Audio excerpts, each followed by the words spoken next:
سلام، خوش اومدید به این ویدیو. امروز اومدم بهتون یاد بدم که چطوری 5 میلیون جایزه روزانه همستر رو دریافت کنید با خریدن 3 کارت. خب یا از بخش ماین میرید یا از اینجا که زده دیلی کمبو، فرقی نداره. کارت اولی که باید بخرین تو قسمت پیار تیم هستش. میرید پایین اینجا رو این کارت میزنید و یه بار میخریدش.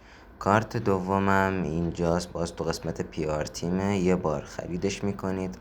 کارت سوم تو قسمت اسپشیاله، برای شما اگه تا حالا نخریدش میاد تو قسمت نیو کارت ها، ولی برای من که یه بار خریدمش تو قسمت مای کارت. حالا شما ببینید دیگه، این کارت یه بار باید بخریدش و تموم.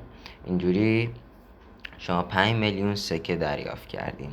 خب فقط یه توضیح بدم، امروز که این ویدیو رو دارم میگیرم الان شنبه 10 تیره و این ویدیو تا یک شنبه 10 تیر اعتبار داره.